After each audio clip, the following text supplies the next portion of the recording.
നമസ്തേ. 113ാമത് Mar Thoma youth കോൺഫറൻസിൽ നമ്മളിങ്ങനെ ഒരുമിച്ചിരിക്കുകയാണ്. ഈ ഒരു വർത്തമാനത്തിൻ്റെ വിഷയം എൻലൈവൻ ലൈഫ് ബിയോണ്ട് എക്സ്ക്യൂസസ്. മലയാളത്തിലേക്ക് കൊണ്ടുവരുമ്പോൾ അതിന് പരിമിതികൾക്കും അപ്പുറം ചിറകടിച്ചുയർന്ന ജീവിതങ്ങൾ എന്ന് വിളിക്കാൻ ആഗ്രഹിക്കുകയാണ്. ഇത് ഭയങ്കര സീരിയസ് ആയിട്ടുള്ള ഒരു വലിയ പാനൽ ഡിസ്കഷൻ എന്ന രീതിയിൽ നമ്മൾ കാണരുത്. വേദിയിലും സദസ്സിലുമായിരുന്ന് നമ്മൾ വർത്തമാനം പറയുകയാണെന്ന് മാത്രമേ ചിന്തിക്കാവൂ. നമ്മുടെ വിശിഷ്ട വ്യക്തിത്വങ്ങൾ 3 പേരാണ് ഇന്ന് നമ്മുടെ കൂടെയുള്ളത്. അഭിവന്ദരായ ബിഷപ്സിൻ്റെയും അഭിവന്ദരായ അച്ഛന്മാരുടെയും എല്ലാം ആശീർവാദം ഉണ്ടാവണമെന്ന് പ്രാർത്ഥിക്കുന്നു. ഏറെ സ്നേഹത്തോടെ എല്ലാവരെയും ഈ ഒരു പാനൽ ഡിസ്കഷനിലേക്ക് സ്വാഗതം ചെയ്യുകയാണ്. പരിമിതികൾക്കും അപ്പുറം ചിറക് വിരിച്ച ജീവിതങ്ങൾ എന്നാണ് പറഞ്ഞത്. ആദ്യത്തെ പാനലിസ്റ്റിനെ ഞാനൊന്ന് പരിചയപ്പെടുത്താം. കൃഷ്ണകുമാർ. കൃഷ്ണ കൊല്ലം ചവറ സ്വദേശിയാണ്. സ്പൈനൽ മസ്കുലർ അട്രോഫി SMA എന്ന ജനിതക രോഗാവസ്ഥയിലൂടെ കടന്നു പോകുന്ന ഒരു വ്യക്തിയാണ്. എന്നുവെച്ചാൽ നമ്മുടെ ചലനത്തെ നിയന്ത്രിക്കുന്ന മസിൽസിൻ്റെ എല്ലാം ബലം ക്ഷയിച്ചുകൊണ്ടേയിരിക്കുന്ന ഒരു രോഗാവസ്ഥയാണിത്. നമ്മൾ പലപ്പോഴും കേട്ടിട്ടുണ്ടാവും SMA എന്നതിനെക്കുറിച്ചൊക്കെ. 17 വയസ്സ് വരെ മാത്രം മെഡിക്കൽ സയൻസ് ആയുസ് പ്രഖ്യാപിച്ചിരുന്ന ഒരു വ്യക്തി സുസ്മേരവദനായി നമ്മുടെ മുൻപിൽ 39ാമത്തെ വയസ്സിൽ നമ്മുടെ കൂടെ ഇരിപ്പുണ്ട്. കൃഷ്ണയ്ക്ക് സ്വയമേ ചലിപ്പിക്കാനാവുന്നത് സ്വന്തം കണ്ണുകളും ആ നാവും വായും മാത്രമാണ്. അത് വച്ചുകൊണ്ട് കൃഷ്ണ നടത്തുന്ന യാത്ര എന്ന് പറയുന്നത് വളരെ വലുതാണ്. കൃഷ്ണയെക്കുറിച്ചുള്ള ഒരു ഇൻട്രൊഡക്ഷൻ വീഡിയോ ആയി തന്നെ നമുക്ക് കാണാവുന്നതാണ്. അതിലേക്ക് പോകുന്നതിന് മുൻപ് തന്നെ തട്ടമിട്ട ഒരു മൊഞ്ചത്തി പെണ്ണി ഇരിപ്പുണ്ട് ഇവിടെ, അല്ലേ? മാരിയത്ത് CH, മലപ്പുറം ചുങ്കത്തറ സ്വദേശിനിയാണ്. 2ാം ക്ലാസ് വരെ പഠിച്ചപ്പോൾ പാറിപ്പറന്ന് നടന്ന മാരിയത്ത് അന്നൊരു പനി വന്ന ശേഷം മാരിയത്തിൻ്റെ ചലനത്തെ അത് വല്ലാതെ ബാധിച്ചു. 10 വർഷത്തോളം മാരിയത്ത് തൻ്റെ വിദ്യാഭ്യാസമൊക്കെ അല്ലെങ്കിൽ ജീവിതം വീടിനുള്ളിൽ ഒതുക്കിയിരുന്ന ശേഷം പിന്നീട് അങ്ങോട്ട് പറന്നുയർന്നു. എങ്ങനെയൊക്കെ പറന്നുയർന്നു എന്നുള്ളത് നമുക്ക് കാണാം. ഒരു എഴുത്തുകാരിയായും ചിത്രകാരിയായും ഒക്കെ പറന്നുയർന്ന വ്യക്തിയാണ് മാരിയത്ത്. ഇപ്പോൾ കാലിക്കറ്റ് യൂണിവേഴ്സിറ്റിയിൽ ലൈബ്രറിയിൽ ക്ലറിക്കൽ അസിസ്റ്റൻ്റ് ആയിട്ട് വർക്ക് ചെയ്യണം. Shall we welcome മാരിയത്ത്.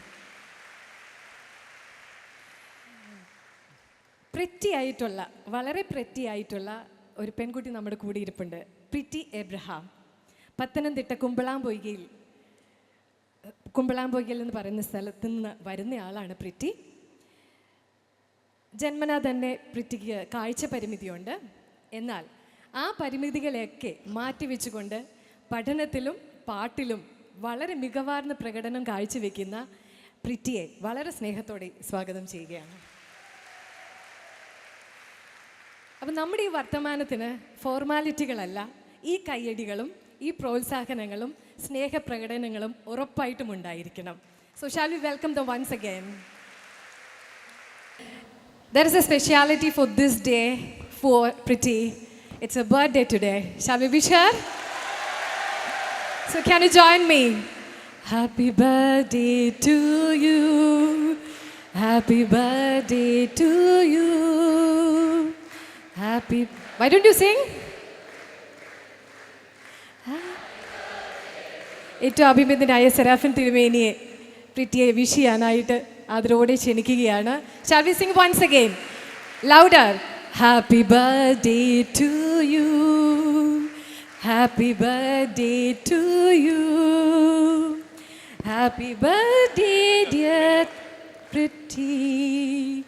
Happy birthday to you.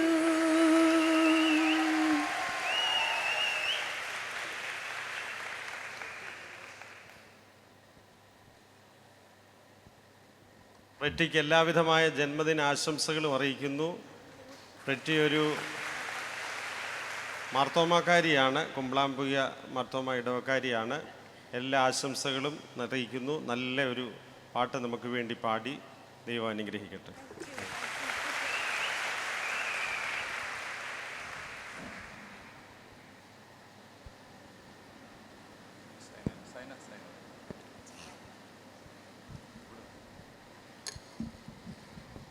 Thank you തിരുമേനി, താങ്ക് യു പോളച്ച.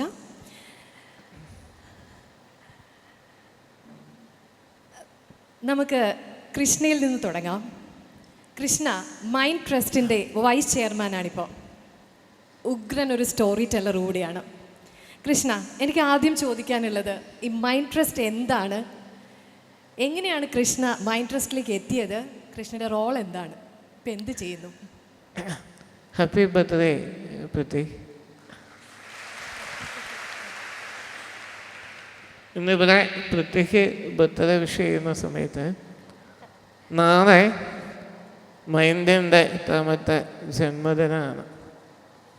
2017 മെയ് 1 തൃശ്ശൂർ ദാഗുത്ത ധ്യാന കേന്ദ്രത്തിൽ വെച്ചിട്ട് ആണ് മസ്കുലർ ഡിസ്ട്രോഫി SMA ബാധിച്ച ആളുകൾക്ക് വേണ്ടി അതേ രോഗാവസ്ഥയിൽ തന്നെയുള്ള കുറച്ച് പേർ ചേർന്നിട്ട് മൈൻഡ് അഥവാ മൊബിലിറ്റി ഇൻ ഡിസ്ട്രോഫി എന്ന് പറയുന്ന ഓർഗനൈസേഷൻ രൂപീകരിക്കുന്നത്.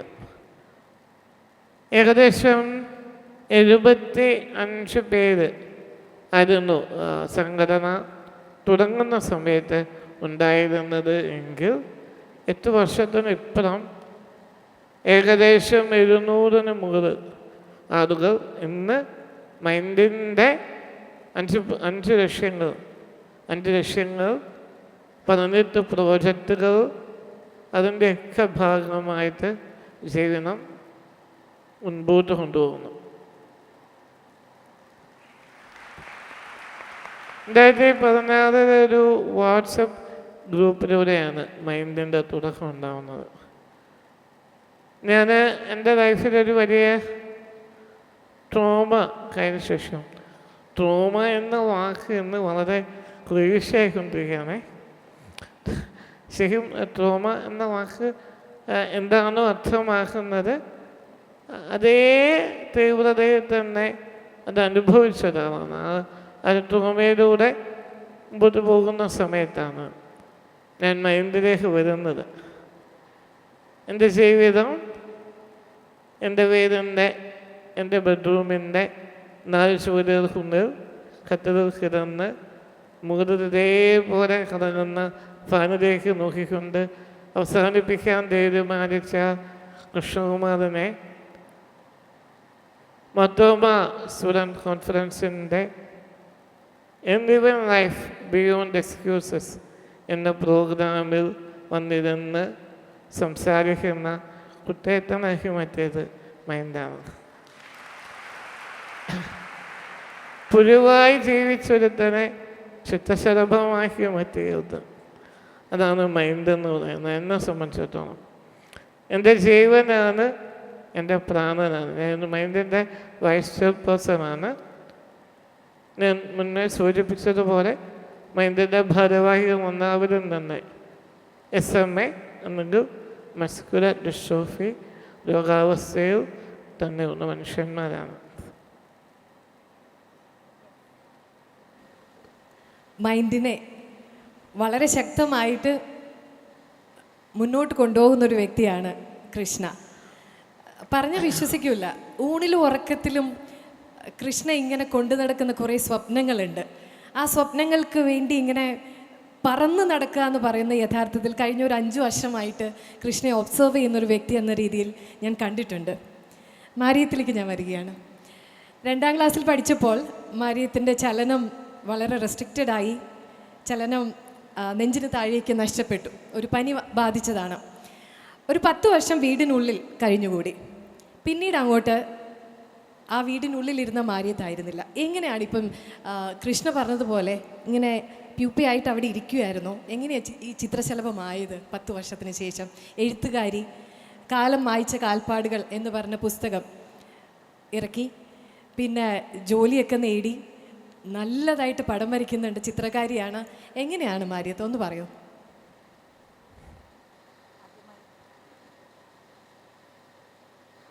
ആദ്യമായി എന്നെ ഈ വലിയൊരു സദസ്സിലേക്ക് എന്നെ ക്ഷണിച്ച പോളച്ചനോട് ഹൃദയം നിറഞ്ഞ് നന്ദി ഞാൻ പറയുകയാണ്.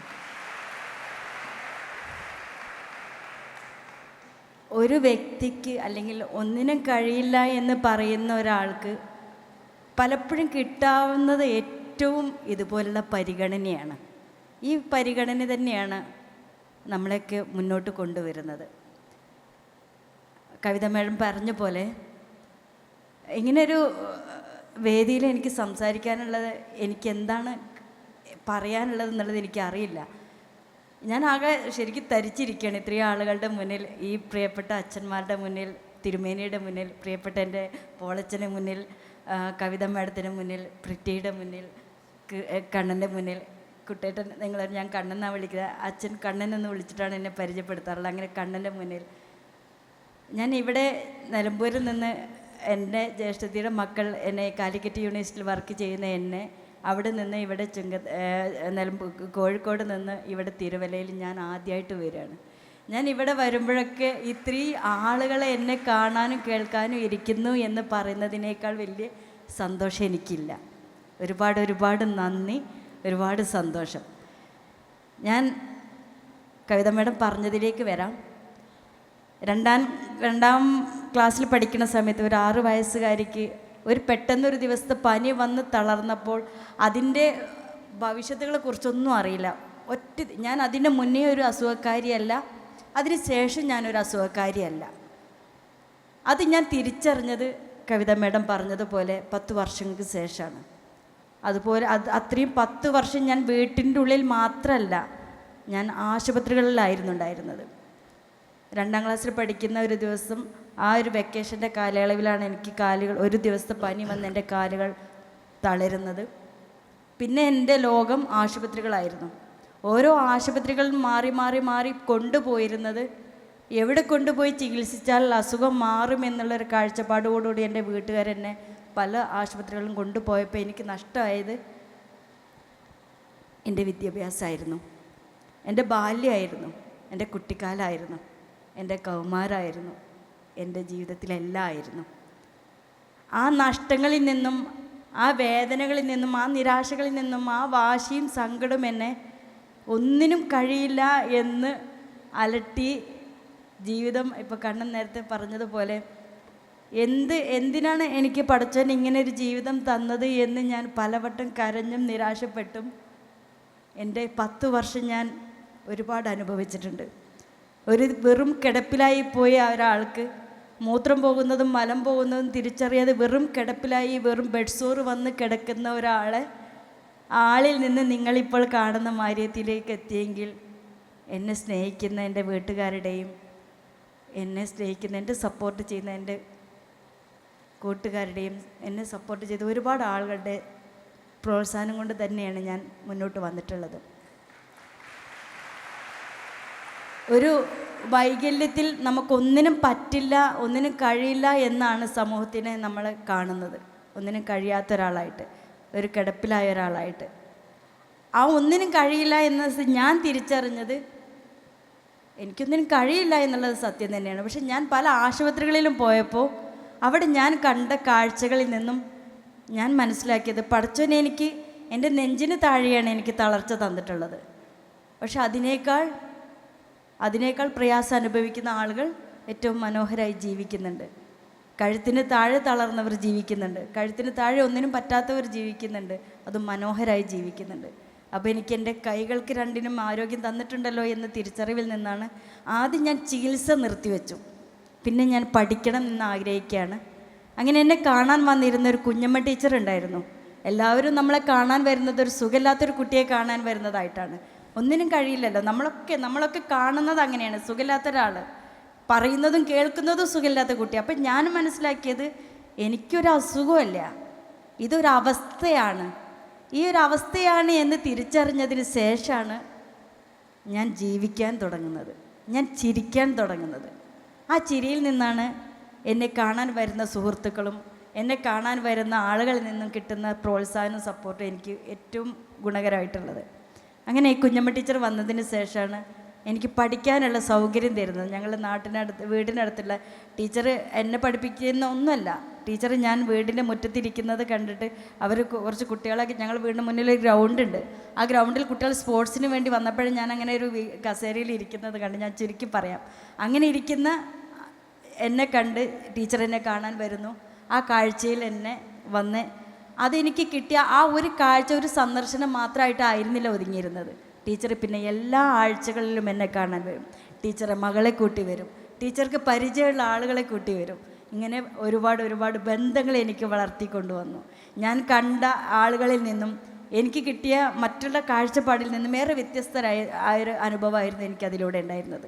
വായിക്കാൻ പുസ്തകങ്ങൾ കൊണ്ടുവന്നിരും, എനിക്ക് പഠിക്കാൻ വേണ്ടിയുള്ള എന്തൊക്കെ സഹായങ്ങളാണോ ടീച്ചർ ചെയ്തു തരാനുള്ളത് അതൊക്കെ ചെയ്തു തന്നിട്ടുണ്ട്. അങ്ങനെ എനിക്ക് പഠിക്കാൻ ആഗ്രഹം തുടങ്ങുന്നു. ഞാൻ ആദ്യം എൻ്റെ ചികിത്സ നിർത്തുന്നു. ഈ ചികിത്സ നിർത്തിയതിന് ശേഷം ഞാൻ പഠിക്കാൻ തുടങ്ങുന്നത്. കാരണം ഇനി ഒരിക്കലും ചികിത്സിച്ചിട്ട് കാര്യമില്ല എന്നുള്ളത് എനിക്ക് ബോധ്യമായി. കാരണം എൻ്റെ ബാപ്പാൻ്റെ പൈസ, എൻ്റെ ഉപ്പാൻ്റെ പൈസ ഒരുപാട് ചികിത്സകൾ നടത്തിയിട്ട് കടം എത്തി തുടങ്ങിയിട്ടുണ്ടായിരുന്നു. അപ്പോൾ ഇനി അതിൽ കാര്യമില്ല. പക്ഷെ ആ കിടപ്പിൽ നിന്ന് ഞാൻ ഇരിക്കാൻ തുടങ്ങി. അങ്ങനെ ഞാൻ 10ാം ക്ലാസ് 1992 ഞാൻ 10ാം ക്ലാസ് ഡിസംബറിലാണ് ഞാൻ പഠിക്കാൻ തുടങ്ങുന്നത്. 93 മാർച്ചിൽ ഞാൻ എക്സാം എഴുതി, 10ാം ക്ലാസ് എക്സാം എഴുതി. ഒരിക്കലും ഞാൻ വിചാരിച്ചിട്ടില്ല ഞാൻ ജയിക്കുന്നുള്ളത്. വെറും 210 മാർക്ക് കിട്ടിയിട്ടാണ് ഞാൻ അന്ന് പാസ്സാവുന്നത്. അതുവരെ ഞാൻ സ്കൂളിൽ പോയിട്ടില്ല. ബേസിക്കായിട്ട് എല്ലാ വിഷയങ്ങളും നിങ്ങൾക്കറിയാം. 1 തൊട്ട് 10 വരെ പഠിക്കുന്ന ഒരു കുട്ടികളുടെ അവസ്ഥ നിങ്ങൾക്കറിയാലോ. അതൊന്നും പഠിക്കാതെ വെറും 4 മാസത്തെ പഠനം കൊണ്ടാണ് ഞാൻ 10ാം ക്ലാസ് എഴുതുന്നതും പാസ്സാവുന്നത്. അന്ന് ആ 210 മാർക്ക് എനിക്ക് ഒരു റാങ്കിന് തുല്യമായിരുന്നു. അങ്ങനെ അത് കണ്ടിട്ട് കുഞ്ഞമ്മ ടീച്ചർ വീണ്ടും വന്ന്, മോള് കോളേജിൽ പോയി പഠിക്കണമെന്ന് പറഞ്ഞിട്ട്. ഒരിക്കലും ഞാൻ എൻ്റെ ലോകം വിട്ട്, എൻ്റെ വീട് വിട്ട്, ഈ ഒരു വീട്ടിൻ്റെ ഉള്ളിൽ വിട്ട് പുറം ലോകത്ത് ഞാൻ പോയിട്ടുള്ളത് ആശുപത്രികൾ മാത്രമാണ്. കുടുംബത്തിലൊരു ഫംഗ്ഷൻ ഉണ്ടായാൽ പോലും അവിടെ ഞാൻ പങ്കെടുക്കാറില്ല. അവിടെ പങ്കെടുക്കുമ്പോൾ നമ്മൾ കേൾക്കുന്ന കാഴ്ചകളും കേൾക്കുന്നതൊക്കെ അസുഖം എങ്ങനെയുണ്ട്. കാരണം നമ്മൾ കേൾക്കാൻ എന്താണോ ഇഷ്ടപ്പെടാത്തത് അതാണ് നമ്മൾ കേൾക്കാറുള്ളത്. ഞാൻ ഒരു പരിപാടിക്കും പോകാറില്ല. അങ്ങനെയാണ് ഞാൻ ഈ കോളേജിൽ പോകാൻ വേണ്ടി കുഞ്ഞമ്മ ടീച്ചർ വന്ന് എന്നെ നിർബന്ധിക്കുന്നത്. മിനി ടീച്ചറെ പരിചയപ്പെടുത്തി തരുന്നത്, കോളേജിലുള്ള ചുങ്കത്തറ മർത്തോമ കോളേജിലുള്ള മിനി ടീച്ചറെ പരിചയപ്പെടുത്തി തരുന്നത്. അങ്ങനെ മിനി ടീച്ചറാണ് സക്കറിയ സാറെ എനിക്ക് പരിചയപ്പെടുത്തി, കോളേജിൽ പഠിപ്പിക്കുന്ന സക്കറിയ സാറെ പരിചയപ്പെടുത്തി തരുന്നത്. സക്കറിയ സാർ ആദ്യം എൻ്റെ അടുത്ത് വന്നിട്ട് ഞാൻ പറഞ്ഞു എനിക്ക് കോളേജിൽ പോയി പഠിക്കാൻ പേടിയാണ്. കാരണം ഞാൻ ഇതുവരെ പഠിക്കാത്തത് കൊണ്ട് എനിക്ക് കോളേജിൽ ഇംഗ്ലീഷിലാവും ക്ലാസ് എടുക്കുന്നത്, എനിക്കത് അറിയില്ല, ഞാൻ വീട്ടിലിരുന്ന് ഇതുപോലൊക്കെ തന്നെ പഠിച്ചോളാം എന്ന് പറഞ്ഞപ്പോഴാണ് സക്കറിയ സാർ എന്നെ കാണാൻ വരുന്നത്. സക്കറിയ സാർ വന്നിട്ട് ചോദിച്ചു, എന്താ കാര്യത്തിന് കോളേജിൽ വരാൻ എന്താ പേടി ചോദിച്ചു. അപ്പോൾ ഞാൻ പറഞ്ഞു ഒന്നുമില്ല. അപ്പോൾ പിന്നെ അത് പോയി, സാരില്ല, അതൊക്കെ നമുക്ക് പേടിയൊക്കെ മാറ്റാം എന്ന് പറഞ്ഞ് സാറ് പോകുന്നു. പിന്നെ സാറ് വരുന്നത് കാഴ്ചയില്ലാത്ത ഒരാളെ കൂട്ടിയിട്ടാണ്. ശശികുമാർ എന്ന് പറഞ്ഞാൽ 2 കണ്ണിനും കാഴ്ചയില്ലാത്ത ഒരാൾ ആ വർഷം കോളേജിൽ നിന്ന് ഫസ്റ്റ് ക്ലാസ്സോട് കൂടി പാസ്സായതാണ്. അപ്പോൾ എൻ്റെ അടുത്ത് സാറ് വന്നിട്ട് പറഞ്ഞു, മാര്യത്തിന് കണ്ണിന് കാഴ്ച ദൈവം തന്നിട്ടുണ്ട്, കേൾക്കാനും അറിയാനുള്ള കഴിവ് തന്നിട്ടുണ്ട്. ശശികുമാറിന് കാഴ്ചയില്ല, എന്നിട്ട് ഫസ്റ്റ് ക്ലാസ്സോട് പാസ്സായി. മാര്യത്തിന് എന്തിൻ്റെ കുറവായുള്ളത്? എന്നിട്ട് എന്നോട് ഒരു ചിത്രം വരയ്ക്കാൻ പറഞ്ഞു. ഒരു മെഴുകുതിരി കത്തി നിൽക്കുന്ന ചിത്രം വരയ്ക്കാൻ പറഞ്ഞു. അതിന് മുന്നേ ഒരു കാര്യം പറഞ്ഞു, മാര്യത്തിന് എന്താവാൻ ആഗ്രഹം എന്ന് ചോദിച്ചു. നമ്മളൊക്കെ ചോദിക്കാറില്ലേ, നമ്മളോടൊക്കെ ടീച്ചേഴ്സും പലരും ചോദിക്കാറുണ്ട് എന്താവാനാണ് ആഗ്രഹം. അപ്പോൾ ഞാൻ സ്വാഭാവികമായിട്ട് അന്ന് 93 കാര്യമാണ് കേട്ടോ പറയുന്നത്, അന്ന് വെറും ഒരു 18കാരിയാണ് ഞാൻ. അപ്പോൾ എന്നോട് ചോദിച്ചു എന്താവാനാണ് മാര്യത്തിന് ആഗ്രഹം എന്ന് ചോദിച്ചപ്പോൾ ഞാൻ പറഞ്ഞു, സ്വാഭാവികമായിട്ട് നിങ്ങൾ പറയുന്നതല്ല ഞാൻ പറഞ്ഞു ആർക്കൊരു ബാധ്യതയാവാതെ, ആർക്കൊരു ബുദ്ധിമുട്ടാവാതെ എനിക്ക് ജീവിക്കണം. ഇത് കേട്ടതും സക്കറിയ സാറ് പൊട്ടിത്തെറിച്ചുകൊണ്ട് ദേഷ്യത്തിൽ എൻ്റെ അടുത്ത് പറഞ്ഞു, എന്നാൽ നിനക്ക് ഞാനൊരു കുപ്പി വിഷം വാങ്ങിത്തരാം, നീ അത് കഴിക്ക്, നീ മരിക്ക്. സാറ് 2ാമത്തെ പ്രാവശ്യമാണ് എൻ്റെ അടുത്ത് വരുന്നത്. അങ്ങനെ ഒരാൾ എൻ്റെ അടുത്ത് ദേഷ്യത്തിൽ പൊട്ടിത്തെറിക്കുന്നത് കേട്ടപ്പോൾ ഞാൻ ശരിക്കും ഞെട്ടിപ്പോയി, എൻ്റെ കണ്ണ് നിറഞ്ഞു. സാറെന്താ ഇങ്ങനെ പറയുന്നത്? ഞാൻ അതൊന്നും വിചാരിച്ചിട്ടല്ല പറഞ്ഞത്. ഞാൻ ആർക്കൊരു ബാധ്യതയാവാതെ, ആർക്കൊരു ബുദ്ധിമുട്ടാവാതെ എങ്ങനെ ജീവിക്കാൻ കഴിയുമെന്നാണ് ഞാൻ ചിന്തിച്ചത്. സാറ് പറഞ്ഞ മറുപടി, അങ്ങനെ ജീവിക്കണമെന്നുണ്ടെങ്കിൽ ഒരു കുപ്പി വിഷം വാങ്ങി കഴിച്ച് മരിക്കുന്നതാണ് നല്ലത്. മാര്യത്തിന് എല്ലാ കഴിവുമുണ്ട്. കണ്ണ് തന്നിട്ടുണ്ട്, കേൾവി തന്നിട്ടുണ്ട്, സംസാരിക്കാനുള്ള കഴിവ് തന്നിട്ടുണ്ട്, ബുദ്ധിയുണ്ട്. എല്ലാവർക്കും വേണ്ടി ജീവിക്കണം. എല്ലാവർക്കും വേണ്ടി ജീവിക്കണം. ഒരാൾക്കും ഒറ്റയ്ക്ക് ജീവിക്കാൻ ഈ ഭൂമിയിൽ പറ്റില്ല. എനിക്ക് ആദ്യമായിട്ട് കേൾക്കുന്ന ഒരു വലിയൊരു മോട്ടിവേഷൻ വാക്കാണത്. കാരണം ഞാൻ എൻ്റെ പുറം ലോകത്ത് ഞാൻ പോയിട്ടില്ല. ഞാനൊരു സ്കൂൾ വിദ്യാഭ്യാസം എനിക്കുണ്ടായിട്ടില്ല. ഞാൻ കണ്ട ലോകം പുറം ലോകം ആശുപത്രിയാണ്. അതിൽ നിന്നാണ് ഞാൻ ജീവിക്കുന്നതും ഞാൻ കാണുന്നതും. സങ്കടം പിടിച്ച, വേദന പിടിച്ച, ഒരു നിരാശ നിറഞ്ഞ ജീവിതത്തിൽ നിന്നുള്ള ആ ഒരു അനുഭവത്തിൽ നിന്ന് ഞാൻ മറ്റുള്ളവർക്ക് എങ്ങനെ ബാധ്യതയാവാതെ ജീവിക്കണം എന്നുള്ള ചിന്തയിൽ നിന്ന് എൻ്റെ വാക്ക് വന്നപ്പം സാറിങ്ങനെ പറഞ്ഞിട്ട് എന്നോട് അവസാനം പറഞ്ഞു, ഒരു മെഴുകുതിരി കത്തി നിൽക്കുന്ന ചിത്രം വരയ്ക്കാൻ പറഞ്ഞു. ഞാനൊരു മെഴുകുതിരി കൈ ഇങ്ങനെ പേടിച്ച് വിറച്ചുകൊണ്ടാണ് ഞാൻ ആ ചിത്രം വരയ്ക്കുന്നത്. അതിൻ്റെ താഴെയായിട്ട് സാർ എഴുതി, ലൈറ്റൺ ടു ലൈറ്റൺ, സ്വയം പ്രകാശിക്കുക, മറ്റുള്ളവർക്ക് വേണ്ടി പ്രകാശം പകർത്തുക. ജീവിതത്തിൽ എനിക്ക് കിട്ടിയ ഇന്നും ഞാൻ എവിടെ ഏത് സങ്കടം വന്ന് എൻ്റെ മനസ്സ് തളർച്ച വരുമ്പോഴും ഞാൻ എന്നോട് തന്നെ പറയുന്നൊരു വാക്കാണത്, സ്വയം പ്രകാശിക്കുക, മറ്റുള്ളവരിലേക്ക് പ്രകാശം പരത്തുക. ഇത്രയൊക്കെ തന്നെയുള്ളൂ നമുക്കൊക്കെ പകർന്നു നൽകാനുള്ളത്. നമ്മളൊന്നും വലിയ ആളുകളല്ല, ആരുമല്ല. പക്ഷെ നമ്മൾക്കൊക്കെ ജീവിക്കണമെങ്കിൽ തണൽ വേണം, തുണ വേണം, സ്നേഹം വേണം. ഇതൊക്കെയാണ് നമ്മളാക്കുന്നത്. ഒരിക്കലും നമ്മളുടെ കഴിവല്ല, നമ്മളെ മറ്റുള്ളവർ എങ്ങനെ ആക്കിയെടുക്കുന്നോ അതാണ് നമ്മളുടെ വെളിച്ചം. ഇന്ന് എൻ്റെ കൂടെ ഈ കാലത്ത് ഇപ്പം നിങ്ങളോട് പറയാനുള്ളത്, എൻ്റെ കൂടെ എൻ്റെ ജ്യേഷ്ഠത്തിയുടെ മക്കളാണ് എൻ്റെ ലോകം എനിക്ക് വെളിച്ചം തരുന്നത്. 13 വർഷമായി ഞാൻ കാലിക്കറ്റ് യൂണിവേഴ്സിറ്റിയിൽ ജോലിക്കാരിയായിട്ട് 13 വർഷമായി. അവിടേക്കൊക്കെ എത്തിയത് ഒരുപാട് കഥകളുണ്ട് കേട്ടോ. പക്ഷേ അന്ന് ഞാൻ വീട്ടിൽ നിന്ന് പുറം ലോകത്ത്, അന്ന് കാലിക്കറ്റ് യൂണിവേഴ്സിറ്റിയിൽ എന്നെ ആദരിക്കാൻ വേണ്ടിയിട്ടാണ്, വിമൻസ് ഡേക്ക് ആദരിക്കാൻ വേണ്ടിയിട്ടാണ് എന്നെ കാലിക്കറ്റ് യൂണിവേഴ്സിറ്റിയിൽ വിളിച്ചു വരുത്തുന്നത്. ആ വേദിയിൽ വെച്ചിട്ടാണ് അന്നത്തെ വൈസ് ചാൻസലറായിരുന്ന അബ്ദുൽ സലാം സാറ് എനിക്കൊരു ജോലി ഓഫർ ചെയ്യുന്നത്. ഒരിക്കലും എൻ്റെ ജീവിതത്തിൽ ഞാൻ എൻ്റെ ലോകം വിട്ട് മറ്റൊരു ലോകം ഞാൻ കണ്ടിട്ടില്ല. ഞാൻ എൻ്റെ വീട്ടിൽ നിന്ന് ഇവിടെ വരുന്നത് ജോലി കിട്ടി എനിക്ക് തിരിച്ചു പോയിട്ടാണ് ഞാൻ. അപ്പോഴും എനിക്ക് കൂടെ നിൽക്കാൻ ആളില്ല എന്നതായിരുന്നു എൻ്റെ പ്രയാസം. അങ്ങനെയാണ് എൻ്റെ ജ്യേഷ്ഠത്തിയുടെ മോൻ അന്ന് വെറും 8ാം ക്ലാസ്സിലേക്ക് പാസ്സായി, 7ാം ക്ലാസ് കഴിഞ്ഞ് 8ാം ക്ലാസ്സിലേക്കാണ് പാസ്സായി നിൽക്കുന്ന ആ മോനാണ് എൻ്റെ കൂടെ, ഞാൻ മാരിമാൻ്റെ കൂടെ നിൽക്കാം എന്ന് പറഞ്ഞ് എൻ്റെ കൂടെ വന്ന് നിന്നിട്ടുള്ളത്. അന്ന് മുതൽ എൻ്റെ മോൻ എൻ്റെ കൂടെയുണ്ട്. നിങ്ങളൊന്ന് ചിന്തിച്ച് നോക്കൂ, നിങ്ങൾ ആർക്കെങ്കിലും വേണ്ടി ഒരു ദിവസമോ ഒരാഴ്ചയോ ഒരു മാസമോ മാറി നിന്നിട്ടുണ്ടോ? എൻ്റെ മോൻ എൻ്റെ കൂടെ, എൻ്റെ ജ്യേഷ്ഠത്തിയുടെ മോനാണെങ്കിലും എൻ്റെ മോനാണിപ്പോൾ. എൻ്റെ മോൻ എനിക്ക് 13 വർഷമായി എൻ്റെ കൂടെയുണ്ട്. ഇതാണ് എനിക്ക് കിട്ടാവുന്ന ഏറ്റവും വലിയ അനുഗ്രഹം. ഇങ്ങനെയുള്ള സ്നേഹങ്ങളാണ് എന്നെ മുന്നോട്ട് കൊണ്ടുപോകുന്നതും എന്നെ നിങ്ങൾ കാണുന്ന എഴുത്തുകാരി എന്നും ചിത്രകാരി എന്നും അല്ലെങ്കിൽ മറ്റുള്ള അതൊക്കെ ഒരു പൊലിപ്പ് മാത്രമാണ്. പക്ഷെ നമ്മളെ മുന്നോട്ട് കൊണ്ടുവരുന്നതും നമുക്ക് വെളിച്ചം തരുന്നത് ഇങ്ങനെ സ്നേഹിക്കുന്നവരുടെ സപ്പോർട്ടാണ്. അത് തന്നെയാണ് നമുക്ക് എല്ലാവർക്കും പകർന്നു നൽകാനുള്ളത് എന്നാണ്. ഇപ്പം ഇത്തിരി വാക്കുകൾ കൂടിപ്പോയി എന്നറിയാം, എന്നാലും മാഡം പറഞ്ഞതിന് ഇത്രയാണ് ഞാൻ എന്നുള്ളത് ഞാൻ സൂചിപ്പിച്ചുകൊണ്ട് എൻ്റെ വാക്കുകൾ ചുരുക്കുന്നു. Thank you. വാക്കുകൾ ഒരിക്കലും കൂടുതലായിട്ടില്ല. എല്ലാവർക്കും വേണ്ടി ഉണ്ടാവണം എന്നൊരു വലിയ സൂചനയുണ്ട് അവിടെ. മോളെ പ്രിറ്റി, ഒരു വലിയ ആഗ്രഹം പ്രിറ്റി മനസ്സിൽ കൊണ്ട് നടക്കുന്നുണ്ട്. GK-യിലൊക്കെ ഭയങ്കര പുലിയാണ് കേട്ടോ പ്രിറ്റിയുടെ ഏറ്റവും വലിയ ആഗ്രഹം എന്താ പ്രിറ്റി? ആ ആഗ്രഹത്തിൻ്റെ കാരണം എന്താണ്? എന്തിനു വേണ്ടി അത് ആഗ്രഹിക്കുന്നത്? കാരണം എനിക്കറിയാം എന്താണ് ഗോൾ എന്നുള്ളത് അറിയാം, എന്നാലും പ്രിറ്റി തന്നെ പറയണമെന്ന് ആഗ്രഹിച്ചിട്ട് ചോദിക്കുകയാണ്. എന്താ മോളുടെ ആഗ്രഹം?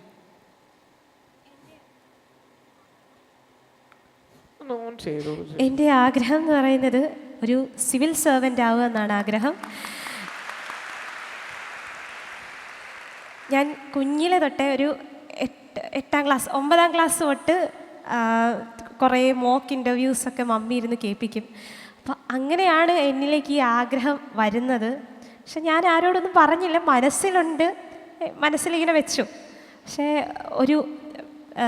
ഞാൻ എൻ്റെ 10ാം ക്ലാസ്സിൻ്റെ ആനുവൽ ഡേയുടെ അന്നാണ് പ്രിൻസിപ്പളിൻ്റെ അടുത്ത് ജസ്റ്റ് ഒന്ന് എന്താണ് ആഗ്രഹം എന്ന് ക്ലാസ്സിൽ ഇങ്ങനെ ടീച്ചർ ചോദിച്ചപ്പോൾ ഇങ്ങനെ പറഞ്ഞായിട്ട് എനിക്കൊരു ഓർമ്മയുണ്ട്. അപ്പം അപ്പോൾ ആ ഒരു ടൈമിലാണ് പ്രിൻസിപ്പളാണ് അത് ഡിക്ലെയർ ചെയ്തത്. അപ്പോൾ അത് കഴിഞ്ഞ് ഒരുപാട് മോക്ക് ഇൻ്റർവ്യൂസ് കേട്ടു. പിന്നെ ഇത് മൂലം ഈ ആഗ്രഹം, ഇതൊരു വെറും ആഗ്രഹമല്ല, ഇത് പ്രവർത്തിക്കാനായിട്ടുള്ള ഇത് ഞാൻ ഇറങ്ങി പ്രവർത്തിക്കണം എന്നെ കൂടുതലും പ്രചോദനമേകുന്ന ഒരാഗ്രഹമാണ്. കാരണം അനേകരുടെ ജീവിതത്തിലേക്ക് ഇറങ്ങിച്ചെല്ലാൻ സാധിക്കും, അനേകർക്ക് പ്രകാശം വരുത്താൻ സാധിക്കും എന്നുള്ള ഒരു ഉദ്ദേശമാണ് എൻ്റെ ഈ എയിമിലൂടെ ഞാൻ ഉദ്ദേശിക്കുന്നത്. അപ്പോൾ എല്ലാവരും ഇത് അച്ചീവ് ചെയ്യാൻ പ്രാർത്ഥിക്കണം. പ്രത്യേകിച്ച് ഇപ്പോൾ ലീഡ് IAS അക്കാഡമി ട്രിവാൻഡ്രത്ത് എനിക്ക് അഡ്മിഷൻ കിട്ടി. മെയ് 14-ാം തീയതി ക്ലാസ് തുടങ്ങും. അപ്പോൾ എല്ലാവരും അതിനുവേണ്ടി പ്രാർത്ഥിക്കണം. ഉറപ്പായും മോളെ, നമ്മുടെ എല്ലാവരുടെയും പ്രാർത്ഥനകൾ ഉണ്ടാവില്ല. ഇപ്പം തന്നെ നമ്മൾ തുടങ്ങി അല്ലേ? So we wish you the very best. ഈ അടുത്ത മിസ് കേരള 2025 പങ്കെടുക്കാൻ, ഇൻ ദ സെൻസ് ഒരു കാണാനായിട്ട് എനിക്ക് ഒരു ചാൻസ് കിട്ടി. അത് അറ്റൻഡ് ചെയ്തുകൊണ്ടിരുന്ന സമയത്ത് സെക്കൻഡ് റണ്ണറപ്പ് ആയ കുട്ടി പറഞ്ഞൊരു കാര്യം ഉണ്ടായിരുന്നു, വളരെ അഭിമാനത്തോടെ പറഞ്ഞൊരു കാര്യം. ഞാൻ മൈൻഡിൻ്റെ വോളണ്ടിയറാണ്, ഒരു കൂട്ട് വോളണ്ടിയറാണ് എന്നൊക്കെ. കൃഷ്ണ, ഒരു വലിയ പദ്ധതി ഇങ്ങനെ നെഞ്ചിലിങ്ങനെ ചേർത്ത് വെച്ചിട്ട് കുറച്ച് വർഷങ്ങളായിട്ടുണ്ട്. ഒരിടം എന്നുള്ളൊരു പദ്ധതി. എന്താണ് ഒരിടം, എന്താണ് കൂട്ട്? കാരണം ഇവിടുന്ന് ഒരുപാട് കൂട്ടിലേക്ക് വ്യക്തികൾ ഉണ്ടാവുമെന്ന് തന്നെ ഞാൻ പ്രതീക്ഷിക്കുന്നുണ്ട്. ഈ രണ്ട് കാര്യങ്ങളെക്കുറിച്ച് കൃഷ്ണ ഒന്ന് പറയാമോ? ഒരിടവും കൂട്ടും. കൂട്ടിനെക്കുറിച്ച് കാര്യം പറഞ്ഞിട്ട് ഒരിടത്തിലോട്ട് പോകാമെന്ന് തോന്നുന്നേ. മിനിഞ്ഞാന്ന് എൻ്റെ അമ്പലത്തിലെ ഉത്സവമായിരുന്നു. അപ്പോൾ ഞാൻ ദാസും ഋഷിയും കൂടി ഉത്സവം കണ്ടുകൊണ്ടിരിക്കുന്ന സമയത്ത് പടക്കം പൊട്ടുകയാണ് സൈഡിൽ. ഞാൻ ഇരിക്കുന്നതിനൊരു 15 മീറ്റർ അപ്പുറത്തേക്കൊരു പടക്കം പൊട്ടിക്കുകയാണ്. നിർത്താതെ പൊട്ടുകയാണ്. നമ്മുടെ കാതൊക്കെ അടച്ചു പോകുന്ന ശബ്ദമാണ്. അപ്പോൾ എൻ്റെ ചുറ്റും കുറേ ആളുകളുണ്ട്. ഞാൻ നോക്കുന്ന സമയത്ത് ഇവരൊക്കെ ചെയ്ത് പൊട്ടിപ്പിടിക്കുക. പെട്ടെന്ന് 2 കയറ് വന്നിട്ട് എൻ്റെ കാതങ്ങ് പൊട്ടിപ്പിടിച്ചു. എനിക്കറിയാം ആ കൈ ആരാന്ന്. ഒന്നിത് ദാസൻ്റെ ആകാം, അല്ലെങ്കിൽ അത് ഋഷിയുടെ ആകാം. ഈ നിമിഷം ഞാൻ ചോദിച്ചിട്ടില്ല. ഏകദേശം ഒരു 100-300 കുട്ടികളുണ്ടെന്നേ. നിങ്ങളുടെ കൈകളിലേക്ക് ഒന്ന് നോക്കിയിട്ട് ഒന്ന് ചിന്തിച്ച് തുടങ്ങണം.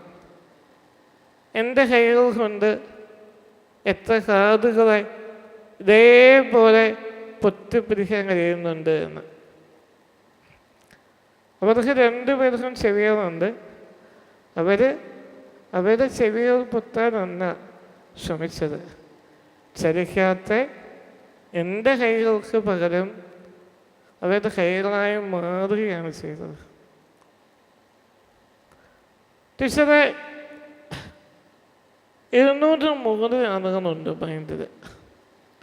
ആ 700 പേരുടെ കൈകളായി കാലുകളായി നിൽക്കുന്ന ഒരു എംപതറ്റിക് ഹബ്ബാണ് കൂട്ടെന്ന് പറയുന്ന യങ് ബ്രിഗേഡ്. കേരളത്തിൽ നിന്ന് തിരുവനന്തപുരം തൊട്ട് കാസർഗോഡ് വരെ ഏതാണ്ട് 135ഓളം പേർ വരുന്ന കുട്ടികളുടെ ഒരു കൂട്ടായ്മയാണ് കൂട്ടെന്ന് പറയുന്ന വോളണ്ടിയർ വിങ്. മൈൻഡിൻ്റെ ഏറ്റവും പ്രൗഡായിട്ടൊരു പ്രോജക്റ്റാണ് കൂട്ടെന്ന് പറയുന്നത്. ഇനി ഒരിടത്തിലേക്ക് വരാം. നിങ്ങൾക്കൊക്കെ എന്നെ കാണാൻ കഴിയുന്നുണ്ട്. ഞാൻ SMA എന്ന രോഗത്തിൻ്റെ ഏറ്റവും തീവ്രത അനുഭവിക്കുന്ന ഒരാളാണ്. ശരിക്കും പറഞ്ഞാൽ ഞാൻ ദൈവത്തോട് ഏറ്റവും അധികം നന്ദി പറയുന്ന ഒരാളാണ്. ഇത്രയൊക്കെ ചലനത്തിൻ്റെ പരിമിതി എന്നിട്ടവൻ നൽകിയെങ്കിലും വളരെ ഭംഗിയുള്ള ഒരു എക്കോസിസ്റ്റം എൻ്റെ ചുറ്റും അവൻ ഉണ്ടാക്കി വെച്ചു. ബൈബിൾ ഒരു വാചകമുണ്ട്, മുന്തിരിത്തോട്ടത്തിൽ വളരുന്ന അത്തിമരം എന്ന് പറയും. മനുഷ്യൻ എന്ന് പറയുന്നത് ഏത് പരിസ്ഥിതിയിലും വളർന്നു പോകുന്ന ഒന്നാണ്. മുന്തിരി എന്ന് പറയുന്നത് അത്ര പരിപാലന വേണ്ടുന്ന ശ്രദ്ധ വേണ്ടുന്ന ഒന്നാണ്. മനുഷ്യനായിട്ടും മുന്തിരി പോലെ ശ്രദ്ധിക്കേണ്ട എന്നെ അത്ര ഭംഗിയുള്ള വിധത്തിലേക്ക് കൊണ്ടുവച്ചത്. പക്ഷേ ഇതേ രോഗാവസ്ഥ ഉണ്ടായിട്ട് അത്ര ഭംഗി അല്ലാത്ത ചുറ്റുപാടുകളിൽ ജീവിക്കുന്ന ഒരുപാട് ജീവിതങ്ങളുണ്ട് നമുക്ക് ചുറ്റും. ഇതേ രോഗാവസ്ഥയിൽ തന്നെയുണ്ട്. ഇന്നും മൈൻഡിൽ തന്നെ ഏകദേശം ഒരു 50ഓളം പേര് ഒറ്റയ്ക്ക് താമസിക്കുന്നുണ്ട്. അച്ഛൻ്റെ അമ്മയുടെ മരണശേഷം സഹോദരങ്ങൾ ശ്രദ്ധിക്കാതെ, മക്കൾ നോക്കാതെ ഒക്കെ ജീവിക്കുന്ന ഒരുപാട് പേര്. ഒരു ഭൂരിഭാഗം ആളുകളെയും നമ്മൾ തന്നെ കേസിൽ വെച്ചിട്ട് ചെയ്യുന്നത്. അപ്പം അവർക്കൊരു ക്വാളിറ്റി ലിവിങ് കൊടുക്കുന്ന ഒരു റീഹാബിലിറ്റേഷൻ സെൻറ്റർ, അതാണ് ഒരിടോ എന്ന് പറയുന്നത്. കേരളത്തിൽ തന്നെ ഇന്ത്യയിൽ തന്നെ SMA MD ബാധിച്ചവർക്ക് വേണ്ടി ആരംഭിക്കാൻ പോകുന്ന ആദ്യത്തെ കമ്മ്യൂണിറ്റി ലിവിങ് സെൻ്ററാണ് ഒരിടം. കോഴിക്കോട് ആണ് നമ്മളത് ആരംഭിക്കാൻ പോകുന്നത്. 1.85 ഏക്കർ സ്ഥലം നമ്മളിപ്പോൾ വാങ്ങിച്ചു. 2 വർഷത്തിനുള്ളിൽ ആദ്യത്തെ 20 പേരെ അങ്ങോട്ടേക്ക് മാറ്റാൻ കഴിയുമെന്ന് വിചാരിക്കുന്നു. ഏകദേശം ഒരു 5 കോടി രൂപ ആദ്യഘട്ടം പൂർത്തിയാക്കാൻ നമുക്ക് ആവശ്യമാണ്. അതും ഉണ്ടാക്കാൻ കഴിയുമെന്ന് ഉറപ്പുണ്ട്. ഒരിടത്തിൻ്റെ ടാഗ്ലൈൻ ഭയങ്കര രസമാണ് ടീച്ചറെ. A place for love, hope and care. സ്നേഹത്തിൻ്റെ, കരുതലിൻ്റെ, പ്രതീക്ഷയുടെ ഒരിടം.